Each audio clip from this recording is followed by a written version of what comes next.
Hi hello வணக்கம் friends, welcome to my channel. இன்றைக்கி பார்த்தீங்கன்னா நம்ம சேனலில் என்ன வண்டி சேல்ஸுக்கு பார்க்க போகிறோம்னா ஒரு டாடா சூப்பர் ஏஸ் மின்ட் வாகனம் தாங்க சேல்ஸுக்கு பார்க்க போகிறோம்.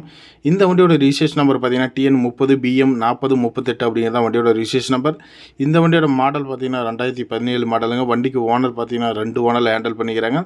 இன்சூரன்ஸ் பார்த்தீங்கன்னா ஒரு 10 மாதம் கரண்டில் இருக்கும். எஃப்சி பார்த்தீங்கன்னா அது ஒரு 20 மாதம் கரண்டில் இருக்கும். லைஃப் டேக்ஸ் வண்டி மேலே லோன் கிடையாது. சில்வர் மெட்டாலிக் கலரில் கொடுக்குறாங்க. வண்டி தொட்டி சைடு ஆங்கிலே பார்த்தீங்கன்னா சூப்பராக இருக்கும். கேப்பனா 100% ஒரிஜினாலிட்டியாக இருக்கும். கேப் அண்ட் சேஸ் தொட்டி சைடாங்களில் எந்த விதமான குறைபாடுகளும் நீங்கள் சொல்ல முடியாத அந்த அளவுக்கு இருக்கும் பாடி கண்டிஷனு.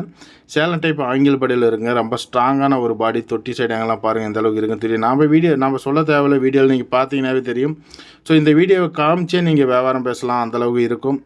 வண்டி இப்படி தான் இருந்துச்சிங்க வீடியோவில் அப்படின்னு சொல்லிட்டு. நேரில் பார்த்தீங்கன்னா அதே குவாலிட்டியில் வண்டி இருக்கும். டயர் கண்டிஷனும் நல்லாயிருக்கும். டயர் கண்டிஷன் பார்த்துக்கோங்க. Original radial tyre, Apollo tyre. So உங்களுக்கு பட்டன் அப்படி தான் தெரியும். ரேடியல் டயரை பொறுத்த வரைக்கும் சேஸு சுத்தமாக இருக்கும். நல்ல ஒரு வாகனம். இந்த வண்டியோட ப்ரைஸ் பார்த்தீங்கன்னா 3,40,000 கோட் பண்ணிக்கிறாங்க. நெகோஷியபிள் ரேட் தான். ஒரு 15 முன்ன பண்ண கொடுப்பாங்க. வண்டி பிடிச்சிருந்தா நேரில் வாங்க, பணத்தோடு வாங்க. கண்டிப்பாக தாராளமாக நீங்கள் பர்ச்சேஸ் பண்ணி எடுத்துகிட்டு போகலாம். லோன் வேணும்னாலும் அரேஞ்ச் பண்ணி கொடுப்பாங்க. லிமிடெட் ஃபைனான்ஸ்லேருந்து. அதுக்கு சிபில் மட்டும் இருக்கக்கூடாது. சிபில் இல்லைங்கிற பட்சத்தில் தாராளமாக லோன் வாங்கி கொடுப்பாங்க. தேவைப்படுறவங்க வீடியோவில் ஓடுற நம்பருக்கு கூப்பிடுங்க. நன்றி, வணக்கம். இதுபோல் வாகனங்கள் சம்மந்தப்பட்ட வீடியோஸ்க்கு நம்ம சேனலை தொடர்ந்து ஃபாலோ பண்ணுங்கள், சப்ஸ்கிரைப் பண்ணுங்கள், பெல் ஐக்கானை கிளிக்